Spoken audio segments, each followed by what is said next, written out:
ඒ බයි බඩ පේන්න දෙන්න ගන්න දෙයක් නැද්ද බා? එන්න කතයි යකෝ.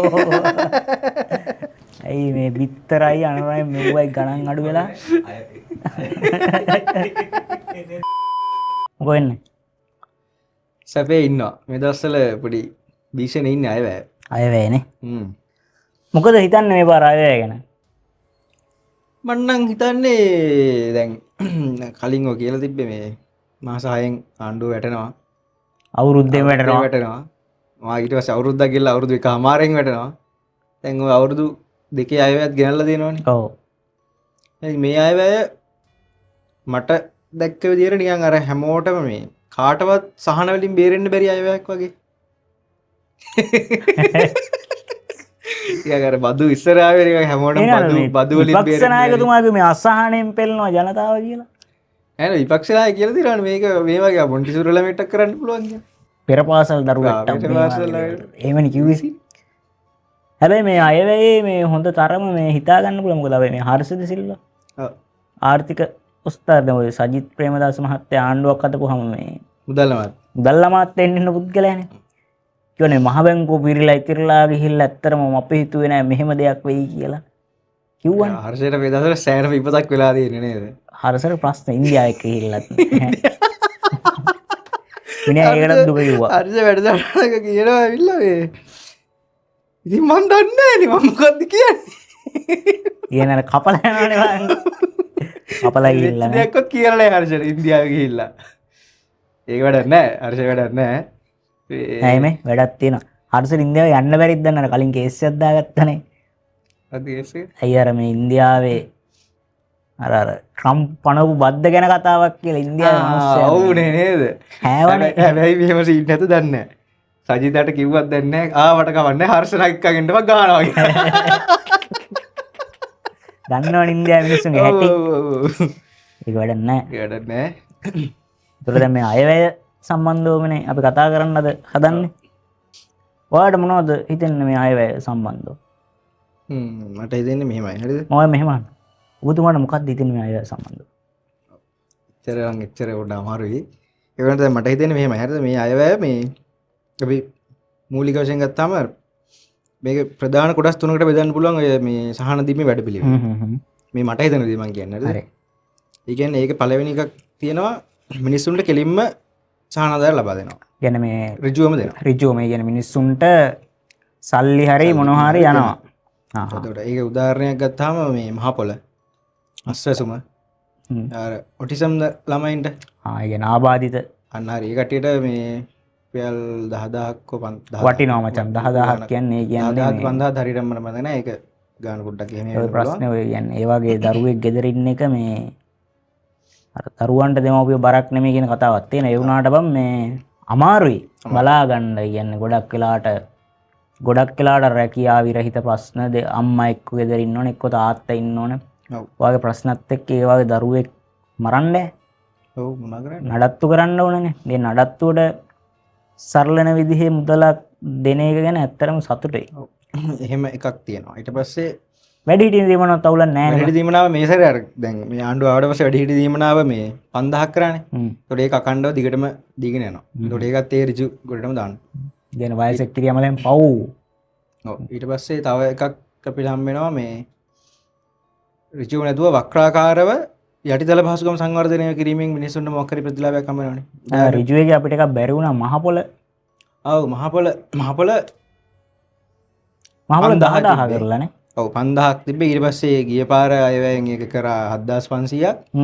දැන් මේ පාර ඒක තව 2500ක් වැඩි කරලා 10000ක් හම් වෙනවා මහ පොළ. මට පොඩි ප්‍රශ්නයක් තියෙනවා මචං. ඔව් අපිට ආයේ A level කරලා කැම්පස් යන්න බැරි වේද? බැරි වෙයිනේ.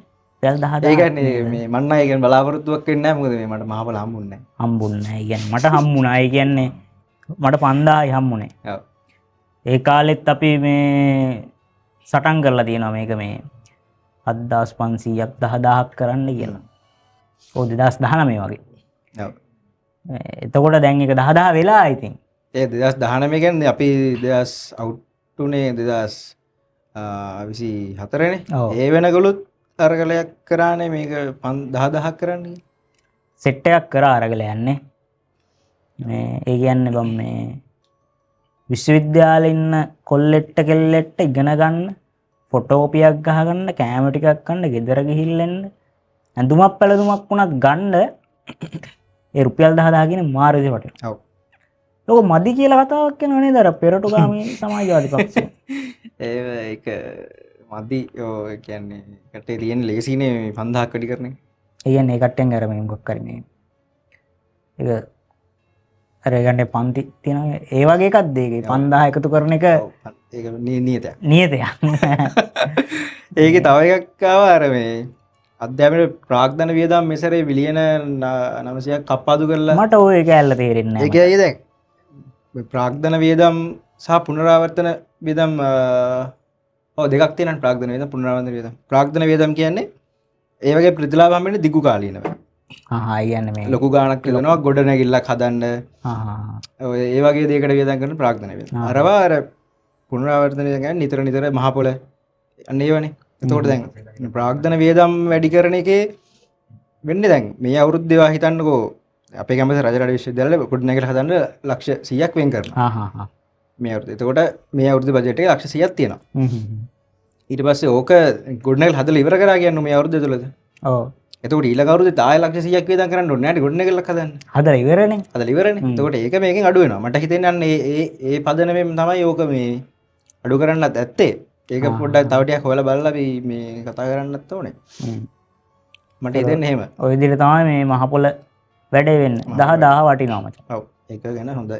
ඒක හොඳයි. කාර්යයක් තියෙනවා. අත්තට තිරනවා නම් කොහාටද ගිල්ලෙන්න බැරි. ඔව්. ගෙනීම කියන අත්තටුනේ. ඊට පස්සේ අපි දැන් කතා කරේ අර මේ ඍජුව ලැබෙනේවනේ. ඊට පස්සේ අපිට කතා කරන්න තියෙන්නේ අර දෙවෙනි එක මන් දකින එක මේකේ වක්‍රාකාරව මිනිස්සුන්ට ලබා දෙන මේ යටිතල පහසුකම් සංවර්ධනයේ මිනිස්සුන්ට ලැබෙන ඒවා දෙනවනේ. ඒ කියන්නේ ගෙවල් ණය වාගේවද? නිවාස ණය. ඔව් නිවාස ණයත් අයිති වෙනවා. ඒක අයිති වෙන ඔයගොල්ලන්ට නෙමෙයි. ඒක අයිති වෙන්නේ දැන් දෙකක් අපි කිව්වනේ. නිවාස ණය අයිති වෙන්නේ වෙනත් වෙන සංවර්ධන ව්‍යාපෘති යනවනේ. වෙනස් කියන්නේ වෙනත් අමාත්‍යාංශ වලින් යන ඒවා. වෙනත් අන්න ඒ වගේ වයින් තමයි නිවාස ණය කැලේ එන්නේ. අතෙන්ට එන්නේ අර යටිතල පහසුකම් සංවර්ධනය කිරීම තුලින් මිනිස්සුන්ට ලැබෙන දේවල්. පාරක් හැදුවාම ඒකෙන් ලැබෙන ප්‍රයෝජන අන්න ඒ වගේ. ඔව් මචං මේ අර නිවාසයක් හදන්න ඔය ගාණක් දෙනවා මං හිතන්නේ ලක්ෂ 10ක්ද කොහෙද? ලක්ෂ 10ක්. එතකොට ඒක ඇතිද කියන ප්‍රශ්නයක් පාර්ලිමේන්තුවේ මං හිතන්නේ මතු කරනවා මේ විපක්ෂ මන්ත්‍රීවරයෙක්. ඔව්. එතකොට ඒ කට්ටිය හිතන්නේ මේ ලක්ෂ 10න් ගේ හදනවා බාස් එහෙම නෙමෙයි මේක බං ගමේනේ ගේ හදන්නේ. ඒතර ගමේ මරණාධාර සමිතිය තියෙනවා ඈ. එක එක සමිති සමාගම් තියෙන ඕවට උදව් පදව් කරනවා. අහල පහල මිනිස්සු උදව් කරනවා. සිමෙන්ති කොට්ටයක් අරන් දෙනවා. වැලි ටිකක් දෙනවා. මැටල් ටිකක් දෙනවා. ශ්‍රමයෙන් දායකත්වයේ සපයනවා. වැඩ කරන කට්ටියට තේ දෙනවා. සමහර බාස්ලකින් හරි අද දවසේ අපි කොන්ක්‍රීට් එක දාලා දෙන්නම් සල්ලි එපා. ඒක තව කැලලක් තියෙනවා දැන් ගමේ සල්ලි දින ඩයල් එකක් සෙට් වුණොත් පොරත් කැමතිනේ උකට කීයක් කරේ ආධාර කරන්න. ආධාර කරලා එහෙමනේ මේ වැඩේ යන්නේ. පන්සලේ හාමුදුරු උදව් කරනවා. ග්‍රාමසේවක මහත්තයෝ උදව් කරනවා. මේ කට්ටිය දාන ඉන්නේ ගෙදර මිනිස්සුන්ට ලස්ස 10ක් දෙන ඔන්න ගේ හදාගෙන ඉල්ලගෙන. එහෙම එකක් නෙවෙයි. කියන අර මහා පොළවේ තියෙන යථාර්ථය කියන දේ දන්නේ නැහැනේ. යථාර්ථය සහ මේකේ අර යන සංස්කෘතිකමය කැලලක් තියෙනවනේ. ඒව එයාලට නෑනේ. එයාලා ඒ කරන්නේ එයාලගේ කාලේ කරන ලක්ෂ 10ක් දෙනවා. ඒකෙන් දෙකක් එයාට. ලක්ෂයක් මෙයාට. ඕමනේ වැඩේ යන්නේ. මේ කැලලත් එක්ක ඒක හොඳ වැඩක් කියන්නේ. ගෙවල් දොරවල් නැති මිනිස්සු කොච්චර ඉන්නවද මේ රටේ බා. වහලා තෙමෙනවා බිත්ති පෙරලිලා ඔහොම ප්‍රශ්න. අය දැක්කද අර මේ ඒක ගොඩක් මේ සෝෂල් මීඩියා වල අප්පුනේත් නැහැ. ගෙවල්ලයි හදලා තියෙනවා තනිකරම මේ ඉඳලා තියෙන කූඩාරම් ගෙවල් වල. ඔව් ඔව්. ඒක ඇත්තටම ඉස්සුනා මදි මේකේ කැම්පේන් එකකින්. ඒ කියන්නේ මේ කට්ටිය වල මං හිතන්නේ බරක් දෙන්නේ නැහැ. එහෙම වැඩ කරනවා පේන්නේ නැති සීන් එකක් තියෙන්නේ. අවුලක් නැහැ වැඩේ කරානේ. ඔව්. බොරුව නිකන් සංදර්ශන දාලා පෙන්වන්න ඕනේ නැහනේ. ඊට පස්සේ දැන් ආයෙ මොනවද ආයෙ තියෙන විශේෂතා? ඍජු හරි වක්‍ර හරි. වක්‍ර හරි අපි තුනම කතා කරානේ. ඔව්. ඒ වෙනත් ඒ වගේ එන නිවාස ණය වගේ ව්‍යාපෘති වලින් නේ. ඊට පස්සේ තව ඕකේ තව විශේෂම දෙයක් තියෙන අර අපිට මම කතා කරන්නේ කිහිපයයිනේ. අර වතුකම් කරුවන්ගේ එක වැඩි කරපු එක. ඊට අමතරව ඒකත් වෙන්න ඕන දෙයක් මචං. ඒකත් වෙන්න ඕන දෙයක්. මහ පොළ අපි ඒක ගැන වෙනම කතා කරමු. වතුකම් කරුවන්ගේ දැන් මේ දවස්වල පොඩි ප්‍රශ්නකුත් එනවනේ අර රුපියල් 200 කතාව. නහයෙන් අඬනවනේ. ඔව් ඒක ගැන අපි කතා කරමු. තව මහපොල ඕන යන්නේ ඊට අමතරව මන් දකිනවා මේ ඔයාලට සෙට් වෙන්න දේ ටික අර වැඩි ටච් වෙන්නේ නැති කෑල්ල ටික මචං අර දුම්රිය මේ ගේට්ටු කරුවෝ කියලා ඉන්න සෙට් එක ඔය ඉන්න මේ ප්‍රධාන නර්ග ආශ්‍රිතවනේ මං හිතන්නේ ගම් ඇතුලේ තියෙනවනේ රේල් පාරේ යද්දි අර අයින අර උණ බටේ දාලා ඔන්න කාලයක් තිබ්බා ඊපස්සේ ඒ රේල් පීල්ලක් නේ යකඩ අර ගැල්වනයිස් බටයක් ආය එකක් දාලා තිබ්බා ගල් දෙකක් එල්ලලා පිටපැත්තේ කොහොමද කියලා ඒකල්ල මඩුවක් තියෙනවා ඒ මඩුවේ ඉඳගෙන තමයි මේ මිනිස්සයා මේ ස්ටේෂන් එකකින් කෝල් එක එනවා ගේට්ටුව වහනවා ඕක හරියට ක්‍රියාත්මක වෙන්නේ නැතුව මිනිස්සු සෑහෙන්න මැරුණා කියන්න බෑනේ මිනිස් මේ ඉතින් දාන්නේ මිනිස්සුන්ට හදිස්සියක් වෙලා එහෙම යන්න හදිස්සියක් කළා අනික මේ මිනිස්සයාගේ මේ ඉතින් රුපියල් 7500 තිබිලා තියෙන්නේ පඩිය ඒකට ඊට පඩියක් ගෙවලා තියෙනවද 7500 ගෙවුවා කියන කතාව තමයි කිව්වේ ජනාධිපතිතුමා. ඒතර මම 7500ක් ගෙවලා සමහර මිනිස්සු ඒක පැහැර හරින්නත් ඉඩ තියෙනවා. මගුලක්ද රුපියල් 7500 මෙච්චර නැහින්න ඕනද කියලා ඔන්න ඔහොම මතයක් එනවනේ මිනිස්සුන්ගේ. එතකොට මම දැන් 15000ක් දීලා වටිනවනේ බා. ඔව්. වටිනවා කියන්නේ මේ මිනිස්සු එතකොට ඒ කරන වැඩේ වුණත් ටික හිතට අරන් කරනවානේ. අනිවාර්යයෙන්. මේක කරන්න ඕනේ මිනිස්සුන්ගේ ජීවිතත් එක්ක සෙල්ලම් කරන්න බෑ. අපි ගැන රජයෙන් බලනවා අපිට පණිවනවා. ඔය වගේ තැන්වල අනතුරු වෙලා දෙනවා සෑහෙන්න. මේ ඇඳගල ඔය දන්නවද ඔය හිරියාලේ ඔය පැත්තේ මේ අම්මයි ළමයි තුන් දෙනායි මරනවා දැන් අවුරුදු 3-4කට කලින්ම. එහෙමනේ. ඔව් කෝච්චි. අපිත් එක සැරේ මට මතකයි ත්‍රිවිල් එකක් විතර පවුලක්ම ඉවරයි. මඩගලපු කෝච්චි. අම්මට. ඉතින් මේ ඒකත් ඇත්තට හොඳ වැඩක්. තමයි මරු වැඩක් කළා තියෙනවා. ඔය මේ කියනවනේ අර මිනිස්සු ගැන විතරක් අපි මේක හිතලා හරියන්නේ නැහැ. සත්තු ගැනත් හිතලානේ. ඔව්. ඒකට හැබැයි දැන් මේ එක්තරා පාර්ශවයක් විරෝධතාවයක් දක්වන මම දැක්කා. බල්ලන්ට ඔය සොහනක් කල්ලා තියෙනවනේ. පූසෝ. පූසෝ. පූසන්ට නෑ කියලා මචං. එන්න කේස් එක මම දැක්කා පෝස්ට් එකක් දානවා Facebook එකේ. අපිටත් දියා කියලා. cat and dogs වෝ එකක්. ඒකනේ. අද්දක තමයි මරු වීමයක් ඔයකට මේ කොල්ලෙක්ට කියලා බල්ලා ඔබ ජොබ් එකට යන්න එපා මම උඹට කන්න දෙන්න. ඒකනේ කොල්ලෝ ආතල්ලෙක් ගන්නවා තියලා. ඒ කියන්නේ ඕක දැන් අර මේ ප්‍රශ්නේ කැෂ් බෑව පැත්තනේ. කැෂ් බෑව හදන්නේ. සුනට ඔව්නේ ඒක හරියට මම කැෂ් බෑ මම හිතේ කැෂ් බෑවේ. එතකොට ඒකෙදි වෙන්නේ අර ටවුන් වල බල්ලෝ ඉන්නවනේ බා. ටවුන් වල ගෙවල් වලත් හදනවා පාර තොටෙත් ඉන්නවනේ. උන් මැරුණාම එන ප්‍රශ්නයක් නේ බා. මැරෙනවනේ ඉතින් ආයේ. ඊට අන්න ඌව කියද්දී කට්ටිය තරහ වෙද්දන් එන්න රිදෙනවනේ. බල්ලට ඉතින් බල්ලා කියන්න වෙන මොකක් කියන්නද නේද? ඒතර බෑ ඒක අර හරි විදිහට වල දාන්න. අන්න ඒ වගේ වැඩක් කරන්න තමයි ඔය මං හිතන්නේ මේ ඒක හදලා තියෙන්නේ. වටිනවා. කියන්නේ සත්තුන් උනත් ගෞරවණීය මරණයක් උරුම කර දෙන්න කැප වෙලා තියෙනවා. කැප වෙලා තියෙනවා. ඒතර දැන් ඔය විදිහේ මේ අර මිනිස්සු දකින්නටි පැති කීපයකින් තව එකක් තියෙනවා නේද මේ අලිවට සංවර්ධනයේ අලි කේස් එක මචං අලි කේස් එක කියන්නේ ලංකාවේ මේ කොළඹ මිනිස්සුන්ට දරුණු කේස් එකක් නේ. නෝ. කුණුදුවත්. ඒ ඔය කොළඹ විපතක් වෙලා තියෙනවා. කොළඹ ඌ මේ ගෝල් පේස් එක පැත්තේ එහෙම අලි ප්‍රශ්නේ හින්දා සෑහෙන මිනිස්සු පීඩාවට ලක් වෙනවා. ඔන්න ඔය පීඩාව නවත්තන්න මේ වනජීවිකට වාහන වගේක් අරගෙන ඔය කාර්යක්ෂමක් කරන්න ඕනේ. කියන්නේ මම කැලේ මැද්දට යන්න ඕනනේ බං. ඔව්. ඒකට වෙනම වාහන කැබ් නෙමෙයි නේද? කැබ් ගැන කතා කරන්න එපා. කැබ් ගැනත් කතා කරන්න ඕනේ ඒ උඩට නේද? ඒවට ජිප් වෙන්නේ නැතිනේ. අර ජිප් බොලෙරෝ බයික් කනම්මනම් ඒ ටික ගන්නවා. තියන්නේ වගේ. ඒක අලි වැට සංවර්ධනය කරනවා. මේකට විසඳුම් හොයන්නත් ඕන මචං මේ අලි කේස් එකට GPS හරි මොනවද දාලා. ඒ වගේ වැඩ ටිකකුත් කරනවා. එතකොට මේ ජනාධිපතිතුමා කිව්වේ මේ අපිට මිනිස්සුන්ගේ ජීවිත වගේම අලින්ගේ ජීවිතත් ආරක්ෂා කරගන්න ඕන කියන කතාව. ඉතින් සමස්ත ඉතින් දැන් ප්‍රශ්නයක් තියෙන්නේ දැන් ගම් වලට මේ අලි එන්නේ අලින්ට කැලේ කෑම නැති වුණාමනේ. කැලේ අයිති අලින්ටයි. ඒවනේ ඊට පස්සේ දැන් ඔය කොළඹ පැත්තේ ඉන්න මිනිස්සු දකින්නේ අලින්ට කෑම නැති කෑල්ල විතරයි. මිනිස්සුන්ට මිනිස්සු මැරෙන කතාව මේ කට්ටිය ලොකුට කියන්නේ නැහැ කොයිම අවස්ථාවකවත්. අලි ලවස්. ඔව් අලි ලවස්. ඉලිෆන්ට් ලවස්. ඒ මිනිස්සු ඒක දකින්න අවශ්‍ය. එතකොට ඒකත් ඉතින් අනිවාර්යෙන් වටිනවා. ඒ කියන්නේ ගෙවල් කඩනවා, බිත්ති පෙරලනවා, පුස්සි කඩනවා, සමහරවිට මිනිස්සු රැට ඉන්නේ මේ නිදාගන්නේ නැහැ ඔය ගොයන් කපලා ගෙවල්ට දාපුවාම.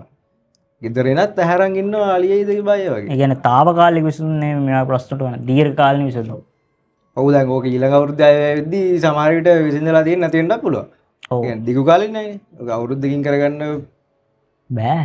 අමාරුයිනේ ඉතින්. දැන් කොහොමත් අලි ටික අර ඉවත් කරලා ඒ වැඩේ නම් මං හිතන්නේ තාම යනවා. ඒක හොඳ ප්‍රොජෙක්ට් එකක් ඔය හම්බන්තොට අනුරාධපුරයේ ඔය සයිඩ් එකේ. දැන් ඉතින් සමස්තයක් විදිහට මේ ටීවී එක එහෙම බලපුවා මිනිස්සු කියන කතාවත් අවුලක් නැහැ නේද? මිනිස්සුත් හොඳයි. ඒකේ තව වැදගත්ම කැලලක් තියෙන්නේ අපේ අර මේ මූල්‍ය විනය මූල්‍ය කළමනාකරණය වගේ කැලලක් වෙලා තියෙනවා. ඒකට මචං රෙස්පෙක්ට් එක දෙන්න ඕන. ඔව්. ඒක මරු මචං. ලැබෙන ආයෝජනයි ලැබෙන ණය නම්මනන් ටික ගානට කළමනාකරණය කරලා තියෙනවා. ඒ කට්ටිය ආතල් දැම්මේ නැහැ. ඔව්. පිළිවෙලට මිනිස්සුන්ගේ අර නිතර මේ කට්ටිය කියන්නේ මේ මහජන ධනය සාංගික දේපලක් වගේ අපි ආරක්ෂා කරනවා කියලා. අන්න ඒවත් එක ඇත්තට මේ දේ කරා නේද? දැන් ඔතන තව එකක් එන්නේ මූල්‍යයත් එක්ක කතා කරපුවම දැන් ඉස්සර කරේ විදේශ ණය වගේ අරගෙන දැන් ඔය කතාවක් යනවනේ නෙළුම් කුළුනේ මෙච්චර ආදායමක් තියෙනවා. මේ මත්තලි මෙච්චර ආදායමක් තියෙනවා. ඒවට ලොකු කියනවනේ දැන් මේ කට්ටිය මේ මෙහෙම හදලා තියෙන්නේ මේකෝ දැන් මේ වගේ සල්ලි වියදම් කරා බොරුවක් කියව. ඒ වගේ වෙලා තියෙන ඇත්තටම දැන් වියදම් කරලා හැදුවනේ. ඔව්. දැන් ඔය කඩලා අයින් කරන්නද? නෑනේ අපරාධ යන්නේ. සිමින්තිම කොච්චර යන්නේ. ඒක මොකක් හරි දැන් අට මගුලක් තියෙනවනේ මේක. ඔව්. එතකොට ඒක කරන්නෝනේ ඒක මොකක් හරි වැඩකට මොකක් වැදගත් වැඩකට ගන්න බෑ. රට ආදායමක් එන වැඩකට. ඒ කියන්නේ මත්තල මේ මෛත්‍රීපාල සිරිසේන ජනාධිපතිතුමාගේ කාලේ මේ වී අවුලක් නැහැ ගබඩා කරන්නේ. ඉතින් ඒක හරි කරනවානේ. ඒකත් හොඳ වැඩක්. තව අයවේ මරු කැල්ලක් සෙට් වුණා බම් මේ අර මේ පොල් සංවර්ධන අධිකාරිය තියෙන්නේ. ඔන්න ඕකට අනුබද්ධිත ආයතන මචං රට පුරා තැන් තැන් වල විසිරලා තියෙනවා. කියන්නේ කෑලි. ඔය සෙට් එකම එක තැනකට ගන්නවා. ඔව් එක තැනින් ඔක්කොම කරගන්න. ඒ කියන්නේ පොල් පොහොර එකක් පොල් වගා කරන එකක්. ඒක දෙකක් නැතුව ඒ වගා කරලානේ පොහොර දාන්නේ. නැත්තම් පොහොර දාලා තමයි වගා කරන්නේ. එතකොට එකක් හම්බන්තොට එකක් ත්‍රිකුණාමලේ තිබිලා හරියන්නේ නැහැ. එකක් වේදුරුතුඩු එකක් දෙවුන්දුරුතුඩු තිබිලා හරියන්නේ නැහැ. ඒකට ඔන්න ඔය දෙක එක ළඟට අරගෙන මචං මේ වැඩේ ගානට බැලන්ස් කරන්න ඕන විදිහ වැඩකුත් තියෙනවා. කොහොම හරි ඕවර්ऑල් බලපුවාම මේ අවුලක් නැති අයයක් වගේ එකක් තමයි මට නම් පේන්නේ නේ. අවුලක් නැහැ. ඉතින් කට්ටිය අවුලක් තියෙනවා නම් කියයි නේද? එයිනේ දැන් 21 එයිනේ පාරට අවුලක් තියෙනවා. 21 තේරෙනවා අවුලක් තියෙනවා. විරුණ භාණ්ඩාගාර හිස් කරන්න 21 එයි. මට හිතෙනවා මේ පාර 1000ක් 2000ක් ගෙන්නයි කියලා කොහොම හරි. නෑ මේ පාර ගෙවීම වැඩිලු.